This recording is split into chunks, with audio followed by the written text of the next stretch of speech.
Hello guys, welcome back to my channel. आज मैं आपको द विच मूवी का फर्स्ट और सेकंड पार्ट एक्सप्लेन करूंगी।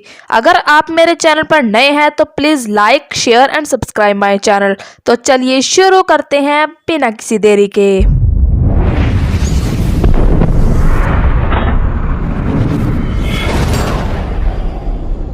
मूवी के स्टार्टिंग में हम कुछ बच्चों के ब्लैक एंड वाइट फोटोज को देख पाते हैं, जहां पर उनके ऊपर कुछ एक्सपेरिमेंट किए जा रहे थे। तभी हम मिस पेक नाम की एक औरत को देखते हैं जो मेडिकल फैसिलिटी में जा रही थी। हम देखते हैं उस फैसिलिटी में चारों तरफ खून ही खून होता है। वहां पर एक डेड बॉडी जिंदा होती है। मिस पैक अपने लोगों से उस डेड बॉडी के सिर में गोली मारने को कहती है और वहां से चली जाती है। हम देखते हैं कि वहां से दो बच्चे भाग जाते हैं। मिस पैक उन दोनों बच्चों को ढूंढने का ऑर्डर देती है और मिस्टर जॉन जो उसके लिए काम करते हैं वो अपने लोगों को लेकर उसे ढूंढने जाते हैं। उन्हें वहां पर लड़का मिल जाता है लेकिन लड़की नहीं मिलती। मिस पैक उन पर गुस्सा करती है और हेडक्वार्टर में रिपोर्ट करने के लिए चली जाती है, क्योंकि उसके मुताबिक वो लड़की अपनी मेडिकल कंडीशन की वजह से ज्यादा दिनों तक जिंदा नहीं रह सकती। तभी सीन शिफ्ट होता है और हम एक फार्मर को देखते हैं जिसे वो लड़की बेहोश हालत में मिलती है। वो अपने घर उस लड़की को ले जाता है और डॉक्टर से उसका चेकअप करवाता है। डॉक्टर उसे बताते हैं कि वो लड़की अपनी पिछली याददाश्त भूल गई है। फार्मर अपने बेटे और पोते को खो चुका था, इसीलिए वो इस लड़की को अपनी बेटी बनाकर अपने पास रखता है और उसे पालने लगता है और उसको जायुन कह के पुकारता है। तभी सीन 10 साल बाद पर शिफ्ट होता है और हम देखते हैं कि जायुन बड़ी हो गई है और उसकी मॉम को एक डिजीज है जिसकी वजह से वो अपनी याददाश्त खो देती है। जायुन अपनी किटन्स के लिए खाना लेने के लिए जाती है लेकिन वो दुकान वाला उसे उधार देने से मना कर देता है। उसका लड़का जायुन को पसंद करता था, इसीलिए वो उसके ट्रक में खाना रखवा देता है और वो वहां से उसे लेकर चली जाती है। जायुन वॉशरूम जाती है लेकिन उसके सर में बहुत तेज दर्द होता है और उसकी नाक से खून आने लगता है, लेकिन थोड़ी देर बाद ही वो ठीक हो जाती है। जायुन इंटरनेट पर ब्रेन स्पेशलिस्ट के बारे में सर्च करती है और उसे बहुत अच्छी डॉक्टर मिल जाती है। जायुन की दोस्त उसे सिंगिंग कंपटीशन के बारे में बताती है जिसकी प्राइज मनी बहुत अच्छी थी। अब वो अपनी मॉम के इलाज के लिए उस कंपटीशन में चली जाती है। जायुन वहां पर सिलेक्ट हो जाती है और जजेस को अपनी स्पेशल एबिलिटी टेलीकिनेसिस भी दिखाती है, जिससे उसके घर वाले थोड़ी चिंता में आ जाते हैं। तभी उनका फोन बजता है और जायुन उस कॉल को पिक करती है लेकिन आगे से कोई जवाब नहीं आता, इसीलिए वो उसे कट कर देती है। जैसे ही वो कमरे में जाती है उसके सर में दर्द होने लगता है। हम देखते हैं कि मिस्टर जॉय उनकी फैमिली पर नजर रखे हुए थे। जायुन अपनी फ्रेंड के साथ कंपटीशन में जा रही थी। उन्हें ट्रेन में एक लड़का मिलता है जो जायुन से बातें करने लगता है और उसे कहता है कि हमें पहले नाम से नहीं नंबरों से बुलाया जाता था और तुम्हें द विच कहकर बुलाते थे, लेकिन जायुन को कुछ भी याद नहीं होता। वो लड़का जायुन को थप्पड़ मारने ही वाला होता है और वो रोने लगती है। वो लड़का जायुन को फिर मिलने का कहकर वहां से चला जाता है। लड़का एक आदमी से टकरा जाता है और उसे मारकर ट्रेन से बाहर लटका देता है और हमें पता चलता है कि ये नॉर्मल नहीं है, इसके पास स्पेशल पावर है। हम देखते हैं जायुन सेकंड राउंड में क्वालिफाई हो जाती है, जिसे कि मिस पेक देखकर बहुत खुश होती हैं। हम देखते हैं कि जायुन के सर में दोबारा दर्द होने लगता है और उसकी नाक से खून आने लगता है। वो वॉशरूम में चली जाती है। डॉक्टर उसे कहते हैं कि अगर तुम अपने बायोलॉजिकल पेरेंट्स से अपना बोन मैरो बदलवा लोगी तो तुम जिंदा बच पाओगी, वरना तुम 2-3 महीने में ही मर जाओगी। जायुन की फ्रेंड अपने पिता से बात करते हुए दूर चली जाती है। जायुन को वही ट्रेन वाला लड़का मिलता है और वो उसके पेरेंट्स को मारने की धमकी देकर वहां से चला जाता है। जायुन परेशान हो जाती है और अपनी फ्रेंड को उसके पिता को जायुन के घर भेजने के लिए कहती है। वो लड़का अपने दोस्तों के साथ एक जीन रिसर्चर को मारने के लिए चला जाता है, क्योंकि उसने उनके साथ काम करने से मना कर दिया था, क्योंकि जो ये काम कर रहे थे वो इलीगल होता है। रिसर्चर और वो प्रोफेसर घर पर नहीं होते, इसीलिए वो लोग उनकी फैमिली को मारकर वहां से चले जाते हैं। हमें उस लड़के की पावर का पता चलता है जो किसी चीज को बिना छुए हिला सकता है और किसी के भी माइंड को कंट्रोल करके उसे बदल सकता है। जैसे ही वो प्रोफेसर घर आता है वो लोग उसे मारकर उसके घर में आग लगा देते हैं। मिस्टर जॉल को हॉलीडे पर जाने के लिए कहती है और हम देखते हैं कि इनके बीच में कुछ ठीक नहीं चल रहा है। मिस्टर जॉल को जायुन एक मॉन्स्टर लगती थी और वो उसे मारना चाहते थे, लेकिन मिस पैथ उसे मारना नहीं चाहती थी, क्योंकि उनके हिसाब से वो उनकी एक अच्छी क्रिएशन थी जो अब तक सरवाइव कर चुकी है। मिस्टर जॉय मिस पैथ की बात मानकर हॉलीडे पर चले जाते हैं। हम देखते हैं कि मिस्टर जॉय को एक बीमारी है जिसकी वजह से उसका पूरा हाथ काला हो चुका है। वो एक प्रोफेसर से मिलता है और वो उसे कहता है कि उसे जायून का सर चाहिए जिसकी वजह से उसकी बीमारी को ठीक किया जा सकता है। जायून को बहुत भयानक सपना आता है जिसकी वजह से उसके सर में दर्द होने लगता है। मिस्टर जॉय वहां आते हैं ताकि वो जायून को पकड़ सके और अपना इलाज करवा सके। वो जायून की फ्रेंड को पकड़ लेते हैं और जायून को उसकी आइडेंटिटी रिवील करने के लिए कहते हैं और वो उन्हें कहती है कि जिस लड़की को वो ढूंढ रहे हैं वो ये नहीं है, वो कोई और हो सकती है। अब वो लोग मियून के गले पर कट लगा देते हैं और जायून गुस्से में उन लोगों को छुए बिना ही उन लोगों पर हमला कर देती है और उन्हें मार गिराती है। वो लड़का वहां आता है और वो सोचता है कि जायून को सब याद आ गया है, लेकिन जायून उसे कहती है कि मुझे कुछ भी याद नहीं है। वो लड़का जायून को कहता है कि अगर तुम्हें मेरी बातों पर यकीन नहीं है तो तुम मेरे साथ चलो, मैं तुम्हें यकीन दिलाता हूँ। जायून उसके साथ मेडिकल फैसिलिटी में चली जाती है और वहां पर वो लोग उसे बांध देते हैं। मिस पैथ उसे देखकर बहुत खुश होती हैं और उसे उस दिन के बारे में याद दिलाने लगती है जिस दिन वो यहाँ से भागकर गई थी, लेकिन उसे कुछ भी याद नहीं होता। तभी वो लोग उसे इंजेक्शन दे देते हैं। हम पास्ट का सीन देखते हैं और हमें पता चलता है कि मिस पैथ और मिस्टर जॉय यहाँ पर बच्चों पर एक्सपेरिमेंट किया करते थे और उनमें स्पेशल पावर डाला करते थे ताकि वो दूसरे बच्चों से अलग दिखे और दूसरे बच्चों के दिमाग को कंट्रोल कर सके। हेडक्वार्टर को लगा कि ये बच्चे आगे जाकर लोगों के लिए खतरा बन सकते हैं, इसीलिए मिस पैक ने सभी बच्चों को मारने का ऑर्डर दे दिया, लेकिन जायून उनकी पहली और सबसे अच्छी क्रिएशन थी। वहां से किसी तरह बचने में कामयाब हो गई और मिस पैक को लगा कि वो अपनी मेडिकल कंडीशन की वजह से बहुत पहले ही मर चुकी है, लेकिन जब उन्होंने इसे गाना गाते हुए देखा तो इन्हें बहुत खुशी हुई। तभी जायून के सर में बहुत तेज दर्द होने लगता है और उसकी नाक से खून आने लगता है। मिस पैक उसे इंजेक्शन दे देती है जिसकी मदद से वो 1 महीने तक अपनी पावर को बिना किसी रुकावट के इस्तेमाल कर सकती है। हम देखते हैं कि जायून के अंदर बदलाव आने शुरू होते हैं और वो जोर जोर से हंसने लगती है। वो मिस पैक को बताती है कि उसे अपनी बीमारी के बारे में पहले ही पता था और उसे सब कुछ याद है, वो कुछ भी नहीं भूली है। जानती थी कि उसकी बीमारी का इलाज मिस पैक के पास ही मिलेगा, मतलब मिस पैक ने उसे नहीं ढूंढा, उसने मिस पैक को ढूंढा है। तभी जायून उस कमरे में मौजूद मिस पैक के हर आदमी को मारने लगती है और मिस पैक उस कमरे में नर्वस गैस को छोड़ने का ऑर्डर दे देती है। गैस बंद करने के बाद वो देखती है कि जायून ने बाहर आकर उसके सभी लोगों को मार दिया है और सामने खड़ी होकर हंसने लगती है। जायून मिस पैक से उस दवाई का फॉर्मूला मांगने लगती है, लेकिन वह उसे नहीं देती। तभी वहां पर मिस्टर जॉय आ जाते हैं और सभी के बीच में फाइट होने लगती है। जायून वहां पर सभी को मारकर जाने लगती है। तभी वह लड़का उस पर हमला कर देता है और उनके बीच में बहुत तगड़ी फाइट होती है। वो उसे मार गिराती है और वहां से उन सभी इंजेक्शंस को लेकर उस बिल्डिंग में आग लगा के चली जाती है। वो सीधा अपनी मॉम के पास हॉस्पिटल जाती है और उन्हें वो इंजेक्शन दे देती है ताकि उसकी मॉम ठीक हो सके। तभी उसके पिता उसे बताते हैं कि जब से वो उनके घर में आई है उनकी किटल मरने लगी हैं। उसकी मॉम ही थी जिसकी वजह से वो वहां पर रह रही थी। अपने पिता की ये बातें सुनकर अपनी फ्रेंड को बाय बोलकर वहां से चली जाती है।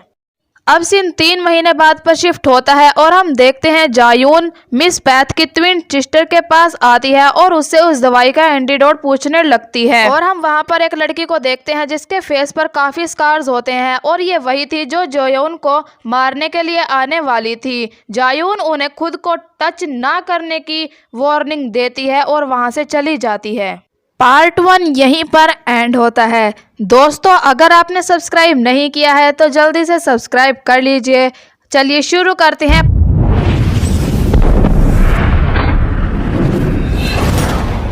मूवी की स्टार्टिंग में हम एक छोटी बच्ची को देखते हैं जिसके हाथ खून से रंगे हुए तभी हमें रियलिटी दिखाई जाती है और हमें पता चलता है कि ये सपना जायून देख रही थी और वो बस में कहीं पर ट्रैवल कर रही थी। वो अपने पेट पर हाथ रखती है और हमें पता चलता है कि वो प्रेग्नेंट है। बस में एक आदमी जायून को काफी देर से देख रहा था। इससे पहले वो कुछ करती वो अपने साथियों के साथ बस में नशीली गैस छोड़ देता है और जायून को बेहोश करके अपने साथ ले जाता है। हम जायून को देखते हैं जिसकी आंख एक लैब में खुलती है और टीवी पर न्यूज चल रही थी कि एक बस खाई में गिर गई और उसके अंदर जितने भी मुसाफिर थे वो सभी मर गए। हम वहां पर मिस पैथ और उसकी ट्विन सिस्टर को देखते हैं जिसके पास जायून अपनी दवाई के बारे में पूछने गई थी, वो उससे अपने बच्चे के बारे में पूछती है। वो उसे बताते हैं कि तुम्हारे बच्चे बिल्कुल सेफ हैं और हमें पता चलता है कि जायून एक नहीं 2 बच्चों की मां बनने वाली है। शायद से ये लोग पहले वाला काम दोबारा शुरू करने चाहते हैं। अब हमें कुछ साल बाद का सीन दिखाया जाता है जहां पर हम कुछ ब्लैक ड्रेस पहने हुए लोगों को देखते हैं। सीन शिफ्ट होता है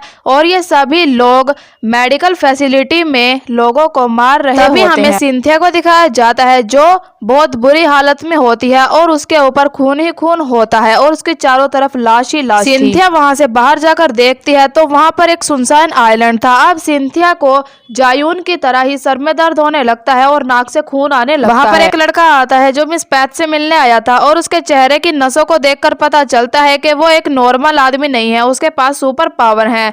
तभी वहां पर मिस पैथ आती हैं जो कि व्हील चेयर पर होती हैं। उससे मेडिकल फैसिलिटी में हुए सुबह वाले हादसे के बारे में पूछने लगती है। वो मिस पैथ से पूछता है कि ऐसा कौन है जो ऐसा कर सकता है। मिस पैथ उसे ढूंढने के लिए कहती है लेकिन वो बताता है कि ये किसी अंदर वाले का काम है। तभी सीन शिफ्ट होता है और हम सिंथिया को देखते हैं जो वहां से बाहर आकर एक सुनसान रोड पर आ जाती है और एक कार वाला आकर उसे गाड़ी में घेर लेता है जिसके अंदर एक लड़की होती है जिसका नाम कैंगी था और वो इसे मारने वाले थे। कैंगी उन्हें सिंथिया को छोड़ने के लिए कहती है लेकिन वो लोग उसे कहते हैं कि इसने हमारी कार को देख लिया है। कैंगी उन्हें कहती है कि सिंथिया ने कुछ भी नहीं देखा है और वो इनोसेंट है। तभी सिंथिया उनकी वैन का नंबर उन्हें बता देती है और वो सभी हैरान हो जाते हैं। वो लोग सिंथिया को परेशान करने लगते हैं लेकिन सिंथिया एक झटके में ही उन्हें मार गिराती है। हमें पता चलता है कि सिंथिया के पास भी पावर है। सिंथिया वहां पर कैंगी को छोड़कर सबको मार देती है। कैंगी घर जाने लगती है लेकिन वो सिंथिया को अकेले यहाँ छोड़ नहीं सकती थी, इसीलिए वो उसे अपने साथ ले लेती है। कैंगी अपने अंकल को फोन करती है तभी सिंथिया की नाक से खून आने लगता है और वो बेहोश हो जाती है। वो लोग उसे अपनी गाड़ी में डालकर अपने घर ले जाते हैं। कैंगिया के अंकल डॉक्टर होते हैं और वो जब उसका इलाज करते हैं तो उन्हें उसके अंदर बहुत सारी चिप मिलती हैं जो कि उसे ट्रैक करने के लिए लगाई गई होंगी। वो उन चिप्स को बाहर निकालते हैं और उसकी बॉडी अपने आप ही हील होने लगती है जिसे देखकर वो हैरान हो जाता है। कैंगी सिंथिया को अपने साथ अपने घर ले जाती है। तभी सीन शिफ्ट होता है और हम एक आर्मी गर्ल को देखते हैं जो सभी लोगों को अकेले ही मार गिराती है। उसका मिशन खत्म होने के बाद उसका साथी उसे अकेले काम करने से मना करता है। हम उस लड़की को देखकर पता चलता है कि उसके अंदर भी सुपर पावर है। वो लड़की लैपटॉप में कुछ लोगों का डाटा देख रही होती है और अपने माइंड में स्टोर कर लेती है। हम कैंगी और उसके भाई को देखते हैं जो फाइट कर रहे थे लेकिन सिंथिया उन पर ध्यान नहीं देती और उनका सारा खाना खा लेती है क्योंकि उसने काफी टाइम से इतना अच्छा खाना नहीं खाया था। कैंगी उसे कपड़े चेंज करके रेस्ट करने का बोलती है। तभी हम मिस पैथ को देखते हैं जो उस आर्मी गर्ल के पास होती है और उसे सिंथिया को ढूंढने के लिए बोलती है। वो उसे बताती है कि हमने रिक्रिएशन के लिए कुछ बच्चों को पैदा करवाया था जो कि जायून के बच्चे थे और सिंथिया भी जायून की ही बेटी थी। मिस पैथ आर्मी गर्ल को एक डिवाइस देती है जिसकी मदद से सिंथिया को डिटेक्ट करने में आसानी हो सकती है। हमें पता चलता है कि मिस आर्मी गर्ल इस काम को इलीगली कर रही थी, इसीलिए इस काम को करने के लिए किसी ऑर्डर की जरूरत नहीं थी और उसे पता था कि ये सभी बच्चे मॉन्स्टर हैं, इसीलिए वो इन सभी बच्चों को एक एक करके मार रही थी। आर्मी गर्ल अपनी गाड़ी में सिंथिया को ढूंढने के लिए जाती है जिसका पीछा एक गाड़ी कर रही होती है। उनके बीच में फाइट होती है और वो उन्हें अपने बॉस को उसके पास भेजने का बोलकर चली जाती है। आर्मी गर्ल को सिंथिया की लोकेशन का पता चल जाता है। हम सिंथिया को देखते हैं जो अपने कमरे में बैठी होती है और उसके सर में अचानक दर्द होने लगता है और नाक से खून आने लगता है। तभी वो खिड़की से बाहर कई सारी गाड़ियों को अपने घर की तरफ आता हुआ देखती है जो किसी और के नहीं कैंगी के भाई की थी जो उनकी जमीन उनसे हड़पना चाहता था। कैंगी और उसका छोटा भाई उनके सामने गन लेकर खड़े हो जाते हैं लेकिन वो लोग उन्हें पकड़ लेते हैं और उन्हें एक एग्रीमेंट पर साइन करने के लिए कहते हैं जिस पर लिखा था कि अगर वो अपनी ज़मीन इन्हें बेचते हैं तो ये बदले में उन्हें मुंह मांगे पैसे देंगे, लेकिन वो अपनी ज़मीन देने से मना कर देती है। इसके पिता को यांडू ने इसी ज़मीन के लिए मारा था।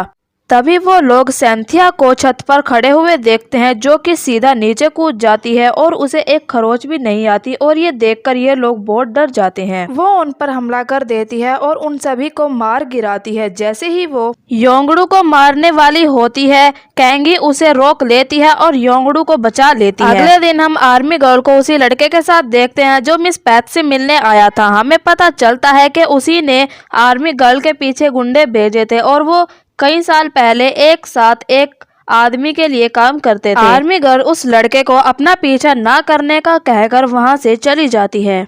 तभी सीन शिफ्ट होता है और हम ब्लैक ग्रुप को देखते हैं जो सिंथिया को ढूंढने के लिए इस आइलैंड पर आए थे। हम योंगडू को देखते हैं जो अपने गुंडों के साथ उसके अंकल के पास जाकर कैंगी के घर में रुकी सिंथिया के बारे में पूछते हैं, लेकिन कैंगी के अंकल उन्हें कुछ नहीं बताते, इसीलिए वो लोग उनकी उंगलियां काट देते हैं ताकि वो किसी का इलाज ना कर पाए। हम देखते हैं कैंगिया सिंथिया और अपने भाई के साथ ग्रोसरी शॉप में जा रही होती है और हम उन दोनों के बीच में एक बॉन्ड देखते हैं। सिंथिया वहां पर बहुत सारी खाने की चीजों को लेती है और वहां की कई सारी फ्री डिशेस को ट्राई करती है। कैंगी के पास उसके अंकल का कॉल आता है और वो उनसे मिलने के लिए चली जाती है। उसके अंकल सिंथिया को वापस भेजने और योंगडू को उसकी जमीन देने के लिए कहते हैं ताकि कोई प्रॉब्लम ना हो। कैंगी वहां से बाहर आकर अपनी गाड़ी में बैठती है, तभी वहां पर आर्मी गर्ल आ जाती है। तभी सीन शिफ्ट होता है और हम देखते हैं योंगडू के घर वही ब्लैक ग्रुप आ जाता है जिसे योंगडू ने ही बुलाया था ताकि वह सिंथिया की जानकारी उन्हें दे सके। योंगडू उन्हें अपने साथ सिंथिया की लोकेशन यानी कैंगिया के घर ले जाता है। हम देखते हैं कि कैंगी आर्मी गर्ल को अपने साथ घर ले आती है क्योंकि आर्मी गर्ल ने उसे वो फुटेज दिखा दी थी जिसमें सिंथिया हॉस्पिटल से भाग रही थी। वो उसे बताती है कि सिंथिया एक मॉन्स्टर है और अपने भाई को बचाने के लिए उसको मारना होगा। आर्मी गर्ल पूरी तैयारी के साथ उनके घर के बाहर खड़ी हो जाती है और कैंगिया को उसके भाई को बाहर लाने के लिए बोलती है ताकि वो सिंथिया के साथ उनके घर को ब्लास्ट कर सके। तभी वहां पर ब्लैक ग्रुप और योंगडू आ जाते हैं। योंगडू उसे सिंथिया के बारे में पूछता है लेकिन वो उसे नहीं बताती और वो उसे शूट करके मार देता है। भाई सिंथिया को दूसरे रास्ते से भगा देता है और दोबारा मिलने का कहकर वहां से दूर जाने के लिए कह देता है। वो अपनी बहन को बचाने के लिए घर से बाहर आता है, तभी आर्मी गर्ल उस घर के ऊपर मिसाइल से ब्लास्ट कर देती है। वहां पर आर्मी गर्ल और ब्लैक ग्रुप के बीच में बहुत तगड़ी फाइट होती है। इन दोनों के पास सुपर पावर्स होती हैं, इसीलिए हमें इनकी बहुत अच्छी फाइट देखने को मिलती है। अब ये देखकर जैसे ही योंगडू और उसके लोग वहां से भागने लगते हैं, ब्लैक ग्रुप की एक लड़की अपने पावर से वहां के फैंस को तोड़ देती है और उनके अंदर गाड़ देती है जिससे कि वो लोग वहां पर मर जाते हैं। हम कैंगी के भाई को देखते हैं जो कैंगी के पास बैठा होता है जिसे आर्मी गर्ल अपनी जान बचाकर वहां से भागने के लिए कहती है। तभी योंगडू शूट कर देता है जिसे आर्मी गर्ल बचाने लगती है, लेकिन उसके आर पार होकर वो गोली कैंगी के भाई को लग जाती है और वो मर जाता है। तभी वहां पर सिंथिया आ जाती है और कैंगिया और उसके भाई को मरा हुआ देखकर वो गुस्से में आ जाती है और योंगडू और उस ब्लैक ग्रुप को वो एक एक करके मारने लगती है। तभी वहां पर एक लड़की आती है जो सिंथिया की बहन होने का दावा करती है और आखिरी बची हुई ब्लैक ग्रुप की मेंबर को मार देती है। वो उसे बताती है कि उसी ने उस ब्लैक ग्रुप को सिंथिया को ढूंढने के लिए भेजा था, ना कि मारने के लिए। वो बताती है कि उसी ने उस मेडिकल हॉस्पिटल पर भी हमला करवाया था, लेकिन सिंथिया ने वहां पर अपनी पावर का इस्तेमाल नहीं किया, इसीलिए वो कंफ्यूज थी कि सिंथिया उसकी बहन है या नहीं। वो उसे कहती है कि अपनी मॉम को ढूंढने के लिए हम दोनों को एक होना होगा, और हमें पता चलता है कि उनकी मॉम कोई और नहीं जायूनी ही है। लेकिन सिंथिया उसकी बात पर ज्यादा ध्यान नहीं देती क्योंकि वो कैंगी और उसके भाई की मौत से बहुत डरी हुई होती है। तभी उसकी बहन उसे एक सीरम देती है और बोलती है कि ये सीरम लेकर उनमें से तुम किसी एक को जिंदा कर सकती हो, लेकिन वो उसे एहसास दिलाती है कि अगर ये इंसान वाली मौत मर जाए तो अच्छा होगा, और वो सिंथिया को बेहोश करके अपने साथ गाड़ी में ले जाती है। हमें मिस पैथ दिखाई जाती है जो समझ जाती है कि अब वो दोनों बहनें इकट्ठी हो गई हैं और अपनी माँ को बचाने के लिए आएंगी। हम एक अजीब सी जगह पर जायून को देखते हैं जिसके अंदर से बहुत सारी तारें बाहर निकल रही थी और उसकी आंखें खुल जाती हैं। ये मूवी यहीं पर एंड होती है। दोस्तों, ये मूवी आपको कैसी लगी मुझे कमेंट में ज़रूर बताएं और मेरे चैनल को लाइक, सब्सक्राइब और शेयर करें। Thank you.